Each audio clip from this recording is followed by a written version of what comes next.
हरे विठ्ठल श्री ज्ञानदेव तुकाराम पंढरीनाथ भगवान की जय. नमामि सद्गुरुं शांतं सच्चिदानंद विग्रहं पूर्णब्रह्मपरानंदमेशमानंदवल्लभं. विचार चंद्रोदय आणि विचार चंद्रोदयाचा पान नंबर 4 वर चौथा प्रश्न. प्रश्न आहे, मोक्ष किससे होवे है. ते झालं रे. मोक्ष किससे होवे है. मोक्ष ब्रह्मज्ञान से होवे है.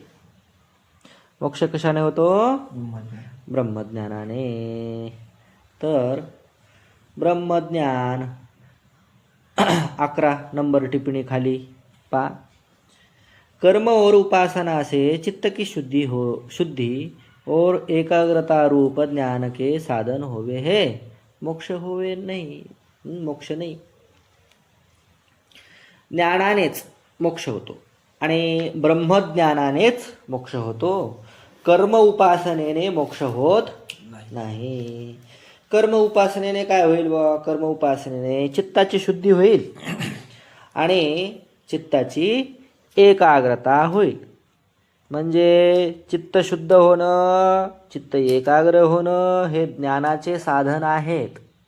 अर्थात कर्म आणि उपासना ही ज्ञानाचे साधन आहे, परंतु मोक्ष देत नाही. मोक्ष कोण देतं. ज्ञानच. कोणतं ज्ञान. ब्रह्मज्ञान. ब्रह्मज्ञानाशिवाय मोक्ष होत नाही. कुठं झालं हे. काही म्हणतो झालं होतं हे. झाल्यासारखं वाटायला मला. तुला तर काही वाटते. ब्रह्मज्ञान सो क्या है. ब्रह्मज्ञान कशाला म्हणायचं. मोक्ष कशाला म्हणायचं. अत्यंत दुःखाची निवृत्ती, परमानंदाची प्राप्ती. इथं काय दिलं ते वाच. मोक्ष ब्रह्मज्ञानशी होय. ब्रह्मज्ञानशी ब्रह्मस्वरूप यथार्थ जाणना. काही बोल नको. अरे मोक्षाचं सांग नाही. तर प्रश्न काय. सर्व दुःख मोक्ष कशाला म्हणायचो. सर्व दुःखां की निवृत्ती और परमानंद की प्राप्ती सो क्या है. तर त्याचं उत्तर सर्व दुःख की निवृत्ती और परमानंद की प्राप्ती यह मोक्ष का स्वरूप है. तर मोक्षाचं स्वरूप काय.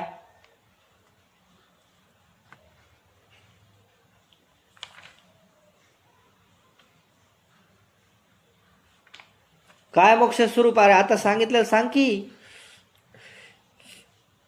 हसायला का होऊन तू सांग की. निवृत्तीवर परमानंद. अत्यंत दुःख की निवृत्ती कुठं दिलं इथं. अत्यंत दुःख की निवृत्ती तुम्ही म्हणले ना आता. मी काय म्हणलो. याच्यातच रेकॉर्डिंग होतो. ब्रह्मज्ञानची. ब्रह्मज्ञानाने होतो. तो ब्रह्मज्ञान सो क्या है. 5वा प्रश्न.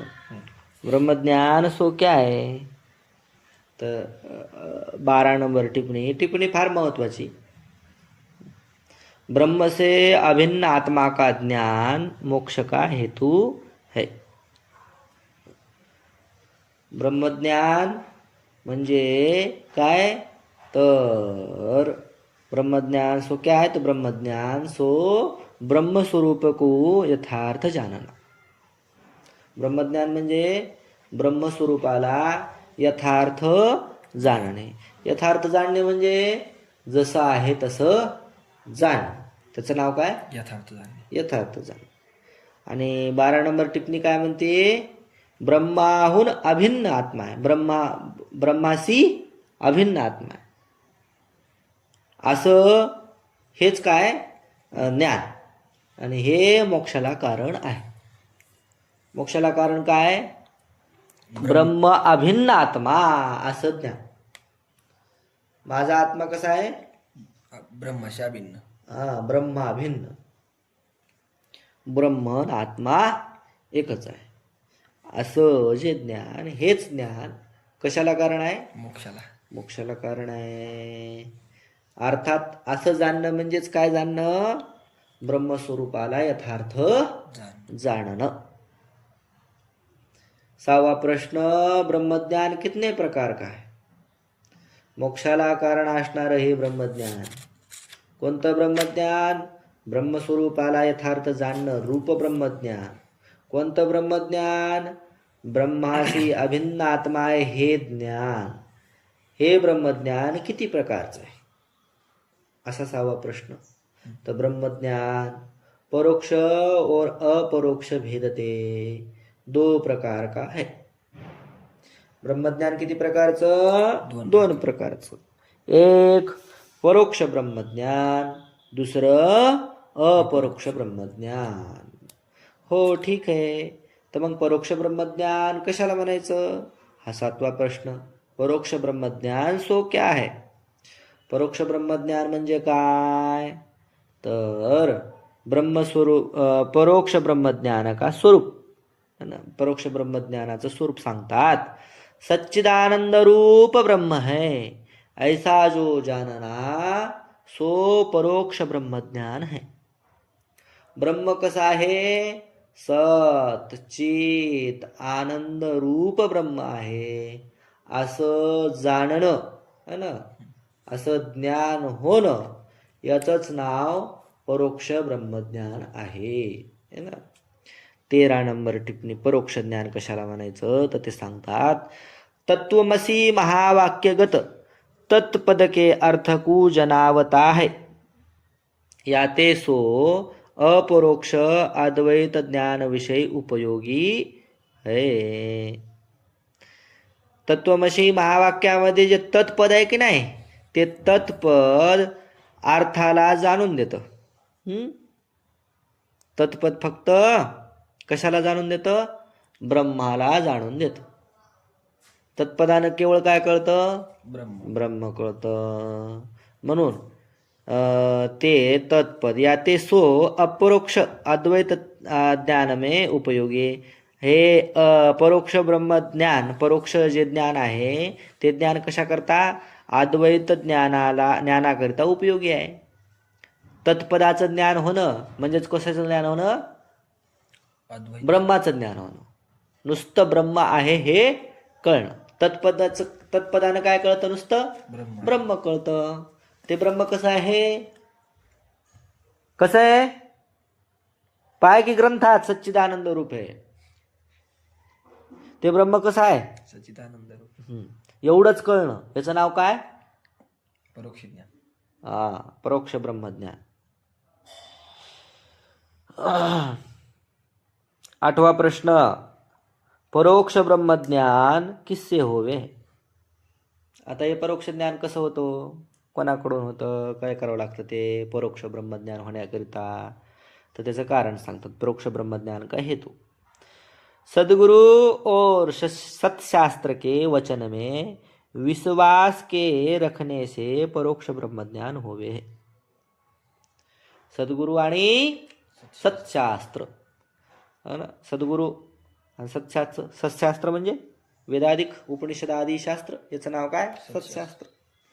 यांच्या वचनाने म्हणजे यांच्या वाक्याद्वारे काय होत असतं, यांच्या वाक्यावर विश्वास ठेवल्याने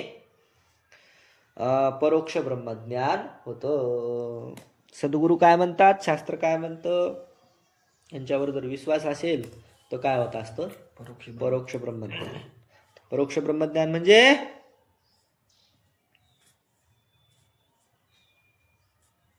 असत्वापादक आदी आवरांनी हे येडी हळद. परोक्ष ब्रह्मज्ञान म्हणजे सच्चिदानंद रूप ब्रह्म आहे हे कळलं.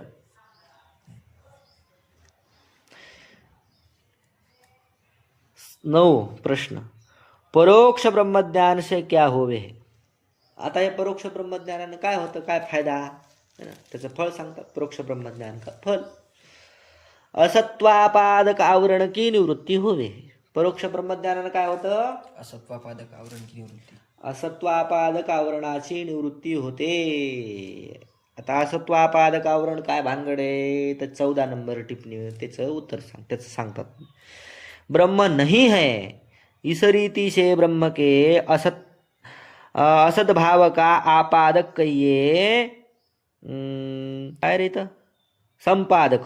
आपादक कहिए, संपादक पोय का काय ते, संपादक. हा ते संपादक करायचं तिथं. संपादक आवरण असत्वापादक आवरण है. आणि इथं कुठतरी एक हे राहिलं, इथं 8वा प्रश्न एक नाही, 8व्या प्रश्नामध्ये अपरोक्ष ब्रह्मज्ञान का जर झालं ना ते का कट करून टाकायचं. 8व्या प्रश्नामध्ये अपरोक्ष ब्रह्मज्ञान किस्से होय इतकंच. अपरोक्ष ब्रह्मज्ञान का किस्से असं नाही. कमी कट करायचं ते हा? अपरोक्ष का कट करून टाकायचं. प्रश्न वाच ना. परोक्ष ब्रह्मज्ञान किस्से होय हे. हा बस.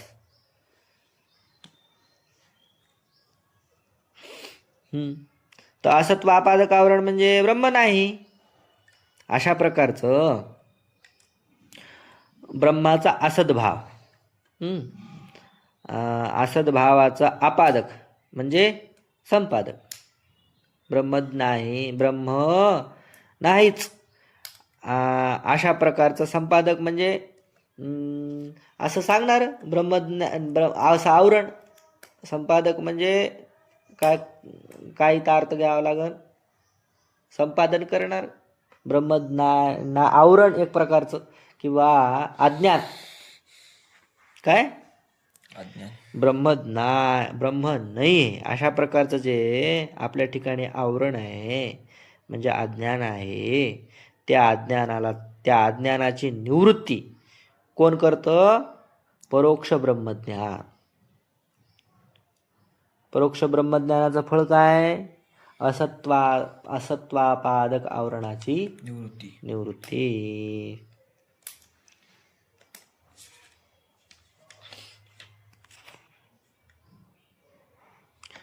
त्याच्यानंतर 10वा प्रश्न. परोक्ष ब्रह्मज्ञान कब पूर्ण होवे है. इथे 10वा प्रश्न आहे की नाही. 10वा प्रश्नानंतर लगेच 13 नंबर टिपणी. तर इथे का अशी रेष वळली नाही त्यांनी. तिथे एक रेष वळून टाक 10व्या प्रश्नानंतर. त्या 10व्या प्रश्नाचं उत्तर पुढच्या पानावर आहे 6व्या. वळली का रेष पाहू. हा. तर परोक्ष ब्रह्मज्ञान कब पूर्ण होवे म्हणजे परोक्ष ब्रह्मज्ञानाची अवधी इथपर्यंत. परोक्ष ब्रह्मज्ञान अवधी म्हणजे शेवट, मर्यादा. तो परोक्ष ब्रह्मज्ञान ब्रह्मनिष्ठ गुरु और वेदांत शास्त्र के अनुसार ब्रह्मस्वरूप के निर्धार के पूर्ण होवे है. परोक्ष ब्रह्मज्ञान कधी पूर्ण होतं या प्रश्नाचं उत्तर देतात. तर परोक्ष ब्रह्मज्ञान हे ब्रह्मनिष्ठ गुरु आणि वेदांत शास्त्रानुसार ब्रह्मस्वरूपाचं निर्धारण केलं. निर्धार करणं म्हणजे ब्रह्म अशा पद्धतीचं आहे ना. असा निर्धार झाल्यानंतर परोक्ष ब्रह्मज्ञान पूर्ण होतं. बरोबर कळालं ब्रह्म असं आहे. कसं आहे. सत चित आनंद स्वरूप ब्रह्म आहे. सत कशाला म्हणायचं, चित कशाला म्हणायचं, आनंद कशाला म्हणायचं, अशा पद्धतीनं व्यवस्थित कळलं है ना. निर्धार झाला. निर्धार म्हणजे निश्चय झाला. ते निश्चय झाला की परोक्ष ब्रह्मज्ञान पूर्ण झालं. अलग ध्यानात. तर 11वा प्रश्न. परोक्ष ब्रह्मज्ञान सो क्या है. नाही, अपरोक्ष ब्रह्मज्ञान सो क्या है. आता परोक्ष ब्रह्मज्ञान पूर्ण झाल्यानंतर कोणतं ब्रह्मज्ञान येईल मग आता. अपरोक्ष ब्रह्मज्ञान. तर अपरोक्ष ब्रह्मज्ञान सच्चिदानंद रूप ब्रह्म में हूँ ऐसा जो जानना सो अपरोक्ष ब्रह्मज्ञान है. मीच सच्चिदानंद ब्रह्म आहे ना. सच्चिदानंद जे ब्रह्म आहे ते मी आहे असं जे जाणणं, असं जे ज्ञान होणं त्याला अपरोक्ष ब्रह्मज्ञान म्हणतात. बन गई बात. अपरोक्ष ब्रह्मज्ञान कशाला म्हणायचं. सच्चिदानंद रूप ब्रह्म जे आहे ते मीच आहे. असं ज्ञान त्याला काय म्हणायचं. अपरोक्ष ब्रह्मज्ञान. तर अपरोक्ष ब्रह्मज्ञान किससे होवे. अपरोक्ष ब्रह्मज्ञान कसं होतं, कोणाकडून होतं. तर त्याचं उत्तर देतात. गुरु के मुख से तत्वमसी आदिक महावाक्य के श्रवण से अपरोक्ष ब्रह्मज्ञान होवे है. गुरुच्या मुखातून तत्वमसी आदिक जे महावाक्य आहेत की नाही. किती महावाक्य आहेत. 4 महावाक्य. 4 महावाक्यापैकी कोणत्याही एका महावाक्याने काय होत असतं, त्याच्या श्रवणानं काय होतं, अपरोक्ष ब्रह्मज्ञान. अपरोक्ष ब्रह्मज्ञान होतं. तर तत् महावाक्यामध्ये काय असतं, जीव ब्रह्माची ऐक्यता सांगितलेली असते. जिथं गुरुच्या मुखातून जीवच ब्रह्म आहे अशा पद्धतीचं ज्ञान बाहेर पडलं, ते आपल्याला कळालं व्यवस्थित, तर काय होत असतं, अपरोक्ष ब्रह्मज्ञान. तर मुख्य काय, तत्वमसी महावाक्याने काय होत असतं, अपरोक्ष ब्रह्मज्ञान होतं. महावाक्याच्या श्रवणाने अपरोक्ष ब्रह्मज्ञान होतं. कोणतं महावाक्य, तत्वमस्यादी. आणि कोणाकोण ऐकायचं, वाचायचं नाही पोथीमध्ये, कोणाकोण ऐकायचं, गुरुमुखी, गुरुच्या मुखातून ऐकायचं. 13वा प्रश्न, अपरोक्ष ब्रह्मज्ञान कितने प्रकार का है. आता हे अपरोक्ष ब्रह्मज्ञान किती प्रकारचं आहे हो, सांगतात. अपरोक्ष ब्रह्मज्ञान अदृढ़ और दृढ़ इस भेदते 2 प्रकार का है. तिथं काय चुकलं, काहीतरी झालंय गडबड. अपरोक्ष ब्रह्मज्ञान पुढं काय दिलंय, अदृढ. ड झालाय ना, ढ करायचं.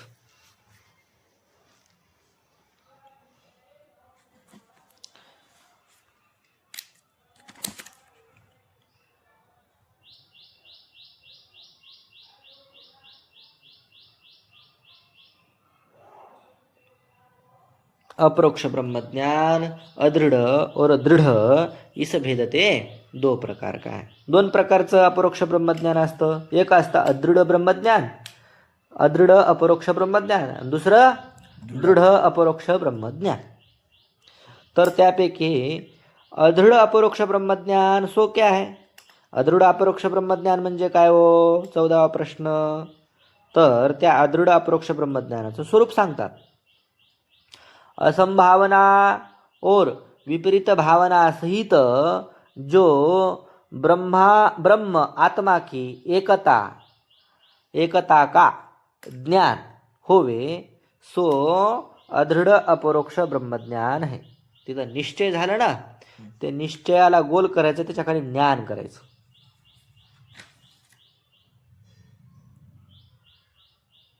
निश्चय शब्द एवढा काही भारी नाही, ज्ञान. कारण हे कसं आहे, कोणतं ब्रह्मज्ञान आहे, अदृढ आहे ना. अदृढामध्ये निश्चय असतो का, ज्ञान असतं. निश्चय कशामध्ये असतो, दृढमध्ये निश्चय असतो.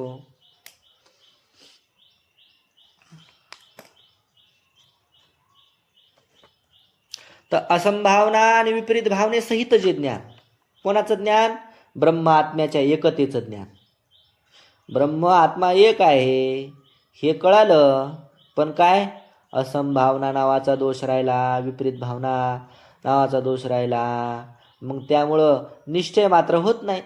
ज्ञान तर होतं पण निश्चय होत नाही. जीव आणि आत्मा एकच आहे, ब्रह्म आणि आत्मा एकच आहे असा निश्चय होत नाही.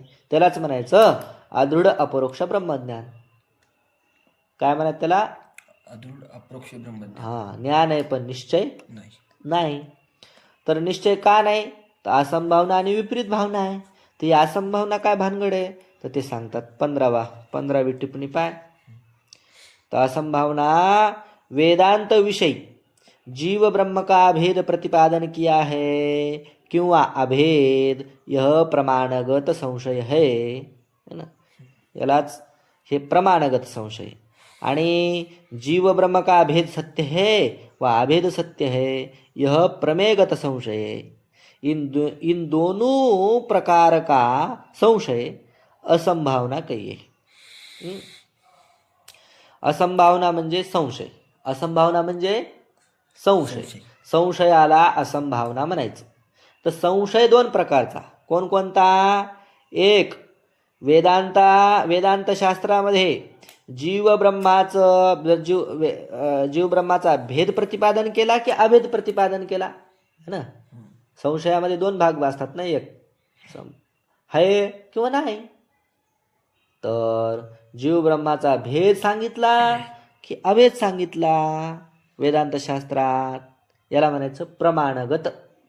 असंभावना है ना, प्रमाणगत संशय किंवा प्रमाणगत असंभावना. आणि दुसरं जीव भ्रमाचा भेद सत्य आहे. हां हां हां, भेद प्रतिपादन केला की अभेद प्रतिपादन. आणि दुसरा जीवभ्रमाचा भेद सत्य आहे की अभेद सत्य आहे असा है ना प्रमेयगत संशय. आता जीव ब्रह्म हे एक, जीव ब्रह्म एक आहेत हा झाला प्रमेय. प्रमेय म्हणजे सिद्धांत. सिद्धांत. तर सिद्धांताविषयी संशय याला म्हणायचं प्रमेयगत संशय. आणि प्रमाण, वेदांतशास्त्र काय सांगतं, जीव ब्रह्माचा भेद सांगतं की अभेद सांगतं है ना. तर प्रमाणांच्या ठिकाणी असणारा संशय याला काय म्हणायचं, प्रमाणगत संशय किंवा प्रमाण असंभावना. आलं लक्षात. दुसरे विपरीत भावना. विपरीत भावना कशाला म्हणायचे, 16 नंबर टिप्पणी. जीव ब्रह्म का भेद सत्य है और देहादि प्रपंच सत्य है, ऐसा जो विपरीत निश्चय सो विपरीत भावना. जीव आणि ब्रह्म वेगवेगळे आहेत आणि देहादी हे प्रपंच हाच खरा आहे, अशा प्रकारची विपरीत म्हणजे उलटी भावना, उलट ज्ञान, असा उलटा निश्चय त्यालाच म्हणायचं विपरीत भावना. आणि असंभावना आणि विपरीत भावनेसहित कशाचं ज्ञान, ब्रह्माचा आत्म्याच्या एकतेचं ज्ञान यालाच म्हणायचं अदृढ अपरोक्ष ब्रह्मज्ञान. कळालं का.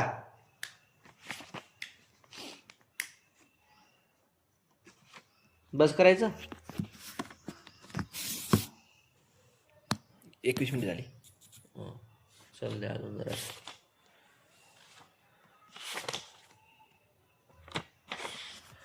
आता अदृढ अपरोक्ष ब्रह्मज्ञान किससे होवे, हे अदृढ अपरोक्ष ब्रह्मज्ञान असतं ते कशाने होतं. तर अदृढ अपरोक्ष ब्रह्मज्ञानाचा हेतू म्हणजे कारण सांगतात. कछुक मलविक्षेप दोष सहित श्रुती नानात्वका ज्ञान. ते कछुके मलविक्षेप दोष के सहित, दोष सहित. तर के सहित केलं तरी काय समस्या नाही, सहित शब्द टाकायचा इथं. कछुक मलविक्षेप दोष के सहित श्रुती नानात्वका ज्ञान.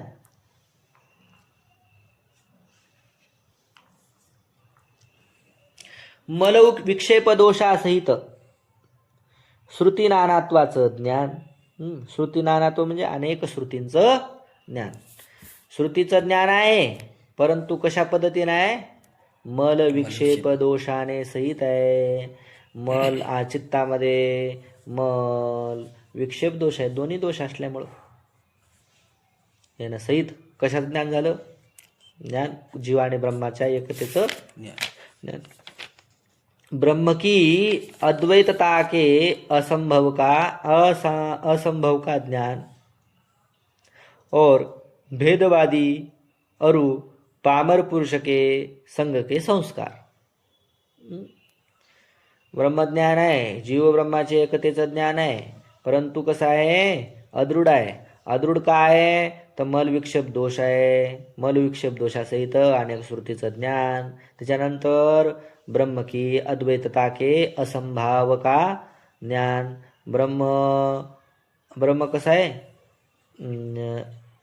अद्वैतता, ब्रह्माच्या ठिकाणी अद्वैतता, ब्रह्म एक आहे है ना, एकच ब्रह्म आहे, अशा प्रकारचा काय असंभाव, असं असू शकत नाही असा मनामध्ये भाव आहे. दुसरा भेदवादी आणि पामर पुरुष यांची संगत आहे. यांच्या संगतीचे संस्कार, संगत जरी नसले तरी अगोदर भेदवादी लोकांमध्ये राहिला किंवा पामर विषयी लोकांमध्ये राहिला, त्याच्यामुळं त्याला तिकडच आठवते. इकडं किती बऱ्या सांगितलं की तू ब्रह्म आहेस, तू ब्रह्म आहेस, ते नाही मी ब्रह्म काचा बा, मी तर कॉलेज शिकलो, मी तर गावाकडं म्हशी वळल्या आणि मी काय भाजी विकली मी कसा ब्रह्म असू शकन का. कारण पामर पुरुषाचे संस्कार त्याच्या ठिकाणी नाहीत. पामर भेदवादी. भेदवादी.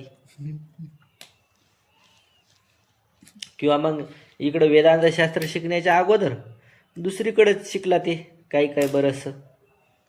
मग त्याच्यामुळं तसं कसं असं, ब्रह्म कसं असं, जीव ब्रह्म कसं असं. मग जीव ब्रह्म झाल्यावर मग पूजा कोणा करायची, भक्ती कोणा करायची, हे कसं करायचं, अवघड.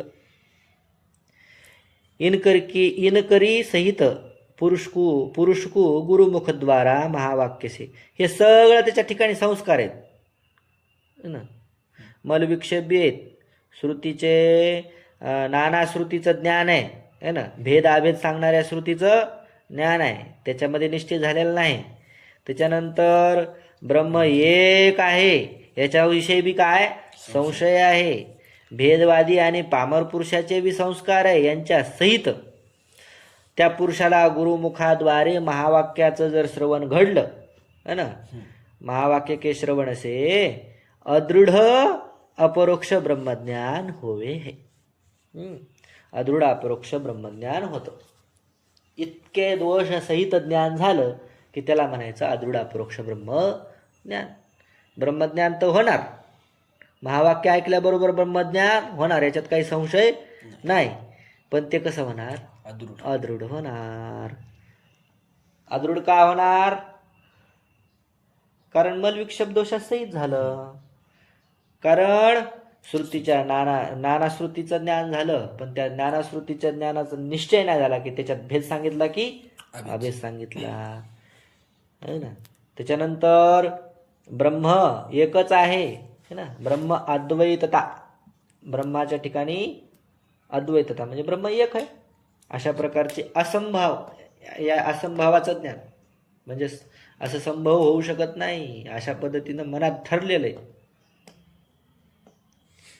त्यानंतर भेदवादी पामर पुरुषाच्या संगतीचे संस्कार, आणि एवढं असून गुरुमुखाद्वारे महावाक्याचं श्रवण झालं, ज्ञान तर झालं, पण ते कसं झालं, अदृढ झालं. अदृढ अपरोक्ष ब्रह्मज्ञान असे क्या होवे, तिथं ब्रह्मान असे झालं, तिथं ब्रह्मज्ञान शब्द टाकायचा. अदृढ अपरोक्ष ब्रह्मज्ञान असे क्या होवे, अदृढ अपरोक्ष ब्रह्मज्ञानाने काय होतंय त्याचं फळ सांगतात.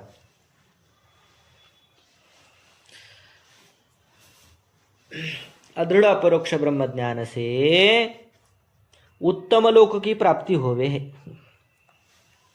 मुक्त होणार नाही, पण उत्तम लोकाची प्राप्ती होणार, स्वर्गाधिक वैकुंठाधिक लोकाची प्राप्ती होणार.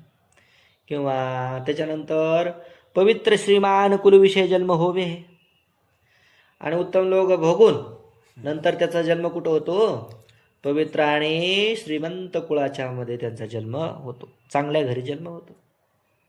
अथवा निष्कामता के हुए ज्ञानी पुरुष के कुलविषय जन्म होवे, निष्काम असल्यामुळं ज्ञानी पुरुषाच्या घरी निष्कामता के हुए, निष्काम असणाऱ्या ज्ञानी पुरुषाच्या कुळामध्ये काय होतो, जन्म होतो. काय झाल्यानंतर अदृढ अपरोक्ष ब्रह्मज्ञान झालं. म्हणजे अदृढ अपरोक्ष ब्रह्मज्ञान बी भारीच आहे. मुक्त जरी नाही झाला तरी काय होणार, ज्ञानी पुरुषाची घरी जन्म, किंवा निष्काम उत्तम लोकाची प्राप्ती तर आधी होणारच, नंतर पवित्र कुळामध्ये जन्म होणार. गीतेमध्ये जे सांगितलं ना, काय योगभ्रष्ट तेच. 17वा प्रश्न. आता या अदृढ अपरोक्ष ब्रह्मज्ञान कब पूर्ण होवे, अदृढ अपरोक्ष ब्रह्मज्ञान कधी पूर्ण होता. अदृढ अपरोक्ष ब्रह्मज्ञानाची अवधी सांगतात. सच्चिदानंदादिक ब्रह्म के विशेषण के अपरोक्ष भान हुए भी संशय और विपरीत भावना का सद्भाव होवे तब अदृढ अपरोक्ष ब्रह्मज्ञान पूर्ण होवे है. तर हे अदृढ अपरोक्ष ब्रह्मज्ञान कधी पूर्ण होतं ते सांगतात की सच्चिदानंद आदिक ब्रह्म के विशेषण के, सच्चिदानंद ब्रह्म, सच्चिदानंद हे ब्रह्माचे काय आहेत, विशेषण आहेत. विशेषण के अपरोक्ष भान होय, याचा अपरोक्ष ज्ञान होऊन सुद्धा, भान म्हणजे ज्ञान होऊन सुद्धा, होय बी संशय व विपरीत, भावना का संशय भावना आणि विपरीत भावना हे असल्यामुळं सद्भाव म्हणजे हे असल्यामुळं होवे अशा पद्धतीनं संशय आहे तेव्हा आदृढ अपरोक्ष ब्रह्मज्ञान पूर्ण होतं. सच्चिदानंद ब्रह्म हे सच्चिदानंद आदी जे विशेषण आहे त्या विशेषणाचं ज्ञान पाहिजे आणि पुन्हा सोबत काय पाहिजे संशय आणि विपरीत भावना पाहिजे. आणि असं असेल तर काय होतं आदृढ अपरोक्ष ब्रह्मज्ञान होतं. तर संशय तर 17 नंबर टिप्पणी द्विकोटिकवाला ज्ञान त्याला संशय. 2 प्रकारचं ज्ञान आहे किंवा नाही. द्विकोटिक ज्ञानाला काय म्हणायचं संशय. विपरीत निश्चय को विपरीत भावना काय. विपरीत निश्चयाला उलट्या निश्चयालाच काय म्हणायचं विपरीत भावना. खरं असतं त्याला काय वाटतंय खोटं. खोटं असतं त्याला काय समजायचं खरं. अशा पद्धतीनं अदृढ अपरोक्ष आज झालं तर उद्या दृढ अपरोक्ष ब्रह्मज्ञान करून देऊ तुम्हाला.